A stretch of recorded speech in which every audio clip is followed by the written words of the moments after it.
BPL এ নতুন দল নিতে চায় বিসিবি। এদিকে গুঞ্জন ব্যাংক গ্যারান্টি দিয়ে এক কোম্পানি করেছে দল নেওয়ার আবেদন। এখনো পুরো ব্যাপার বিসিবি না জানালেও ইতিমধ্যে নোয়াখালী বরিশালের লড়াই দেখার অপেক্ষা করছে ক্রিকেট প্রেমীরা।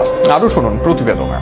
2026 সালে বাংলাদেশ প্রিমিয়ার লিগ আসরে এক নতুন চমকের ইঙ্গিত পাওয়া যাচ্ছে। গুঞ্জন উঠেছে প্রথমবারের মতো নোয়াখালী থেকে আসতে পারে একটি নতুন ফ্র্যাঞ্চাইজি দল। বিভিন্ন মাধ্যমে জানা গেছে নোয়াখালী রয়্যালস নামে একটি দলের প্রস্তাব ইতিমধ্যে বিসিবির দপ্তরে জমা পড়েছে। ব্যাংক গ্যারান্টিও জমা দিয়েছেন সংশ্লিষ্ট উদ্যোক্তারা, যা ইঙ্গিত করে ব্যাপারটি আর শুধু পরিকল্পনার স্তরে নেই।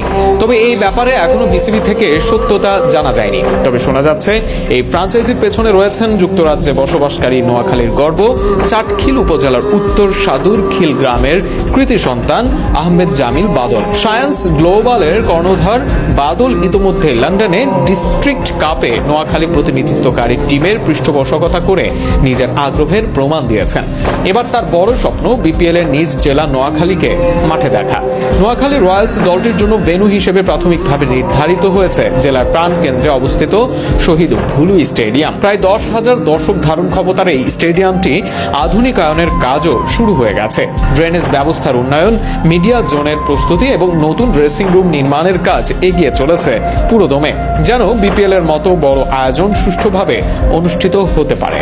তবে ফ্র্যাঞ্চাইজির মালিকানা নিয়ে এখনো কিছুটা রহস্য রয়েছে। যদিও আনুষ্ঠানিকভাবে মালিকানা প্রকাশ করা হয়নি, গুঞ্জন রয়েছে দেশের একাধিক শীর্ষস্থানীয় কোম্পানি এই প্রকল্পে বিনিয়োগে আগ্রহী। সবকিছু ঠিকঠাক থাকলে আগামী কয়েক মাসের মধ্যে বিসিবির কাছ থেকে আনুষ্ঠানিক অনুমোদন পাওয়ার পর ঘোষণা আসবে।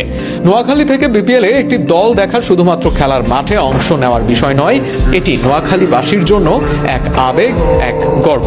নিজ জেলার প্রতিনিধিত্বকে ঘিরে স্থানীয়দের আগ্রহ তুঙ্গে। সম্ভাব্য দল গঠনের কথা শুনেই সামাজিক যোগাযোগ মাধ্যমে শুরু হয়েছে আলোচনার ঝড়। 2026 সালের বিপিএল মাঠে যদি সত্যি দেখা যায় নোয়াখালী রয়্যালসকে, তবে এটি হতে পারে নোয়াখালীর ক্রিকেট ইতিহাসের এক ঐতিহাসিক অধ্যায়। পাশাপাশি ভক্তদের মধ্যে এ ব্যাপারে আগ্রহ দেখা যাচ্ছে, বিশেষ করে আঞ্চলিক ভাষা দিয়ে আলাদাভাবে নজরে আসা বরিশাল ও নোয়াখালীর লড়াই দেখতে আগ্রহী অনেকেই।